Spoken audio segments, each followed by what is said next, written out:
Welcome to Tennis with Evelyn, and today I'm going to talk about the French Open women's quarterfinal analysis.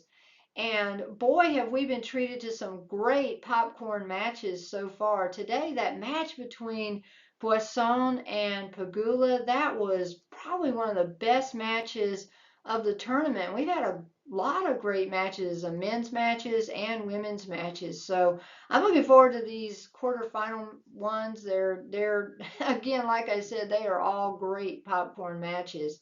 So the first one, and it starts tomorrow at 5 o'clock, so set your alarm clock, is between Sabalenka and Zheng. And both of these players met in Italy in the quarterfinals. And if you remember, my concern about Zheng was that she had never beaten Sabalenka.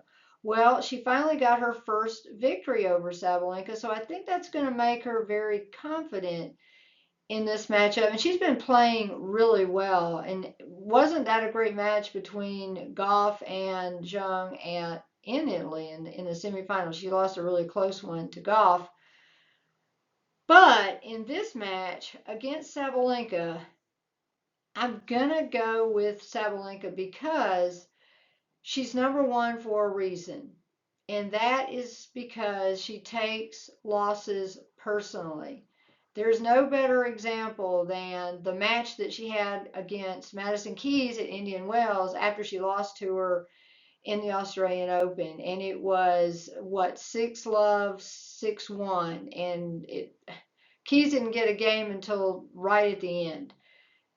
Again, Sabalenka takes it personally, and she, as they say, goes for the jugular when she's had a loss. And I think that her consistency and her power are just going to be maybe too much. I also think she might have been a little bit tired. She'd won Madrid, and by the time she got into Italy, she might have been a little bit tired. It's still going to be a really great match. Zhang has great memories from Roland Garros. Remember, she won the Olympics last year at Roland Garros.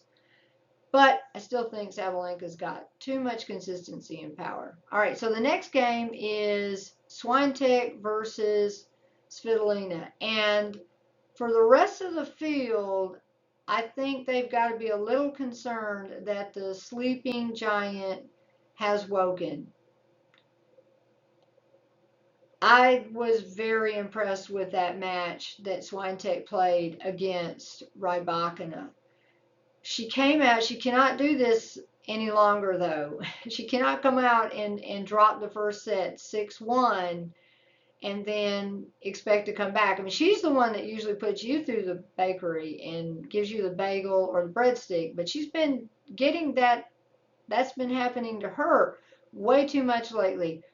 Kudos for winning that, and I think it's going to give her a lot of confidence, but she cannot do that. And Svitolina, wow, has she played so well since she's come back from having her first child. She is just playing fantastic. And she plays well on every surface. She's somebody that you can really expect to see her at this quarterfinal stage. But that tends to be the stage at which she exits. I think that Swiatek, everything that Svitolina does, Swiatek does a bit better. I also think that Swiatek survived that huge test against Rybakina, and I'm just thinking that, like I said, the sleeping giant is awake now, and that is maybe bad news for the rest of the field. I'm going to go with Swiatek in this one. Those are the two for tomorrow. Now, the next two will be on Wednesday, and you talk about popcorn match. I don't know if there's enough popcorn for all of this. This is unbelievable. Coco Gauff versus Madison Keys. Wow, what a matchup. Coco Gauff has been playing some of the best tennis of her career, and that's saying something. She had that stint in 2023 before the U.S. Open that carried into the U.S. Open, which she won. And then last year, from the China Open to the end of the year, the WTA Finals. She's also now on a streak. And usually when she gets on a streak, that's like I said, bad news for the rest of the field. She's made it to the finals of Madrid, where she lost to Sabalenka, and the finals of Italy, where she lost to Paolini. She didn't play well in those finals, but she made it to those finals, and she is a natural on clay. She's also been to the finals of the French Open. Okay, I'm predicting Madison Keys with all that said. Why? Because I saw the look in her eyes when she was playing Sofia Kenin. She survived match points. It's as if she has tasted from the well of victory at Australia, and she likes it, and she doesn't want to lose it. She likes winning these Grand Slams. And also, she is probably realizing that, she's had a few years on the tour. She knows that you've got to take advantage of these opportunities. And this is a major opportunity. It's a major obstacle in front of her, but it's a great opportunity for her.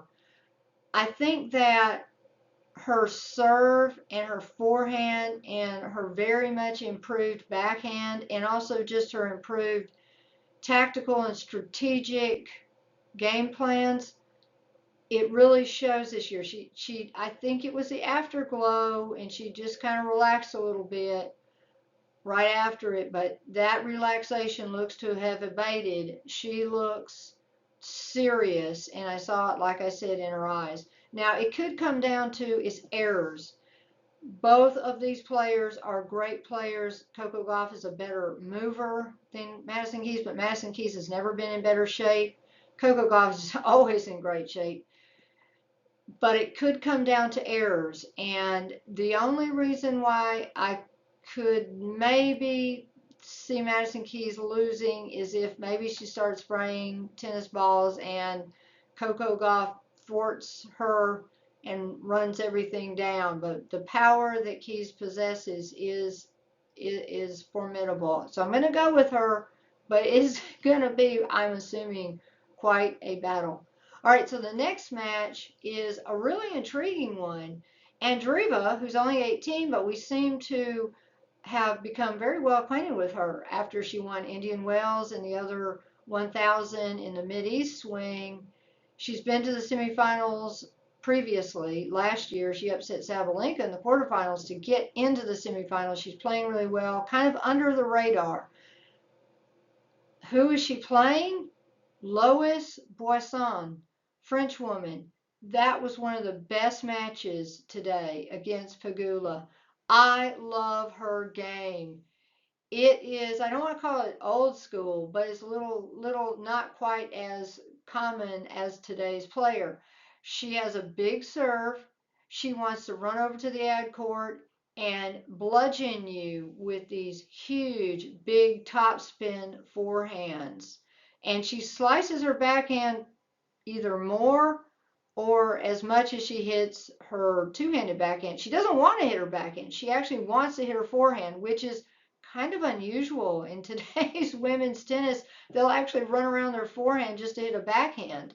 So she is very confident on her forehand. Her ranking is 361, and if you bet on her today, she's probably your favorite player because I heard that if you put $1,000 on her, you were rewarded with $500,000. That's how lowly ranked she was and just kind of obscure, but obscure no more she is.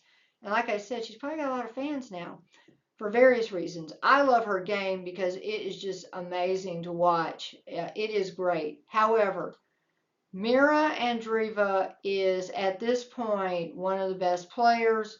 I do think that her backhand, the backhand to backhand exchanges will be a problem.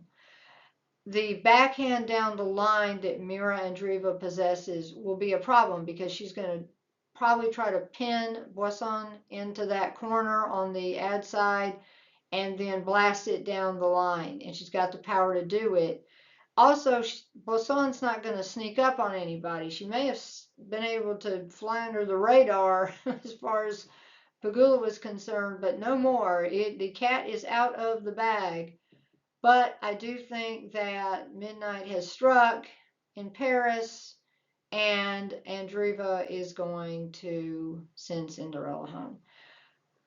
That's how I see it. We'll see how it works out. I can't wait for those matches. Like I said, I'm going to go get my popcorn and I'm going to enjoy watching all of them, and we'll see how it works out. Please click like, please subscribe to my channel, and I hope that you come back.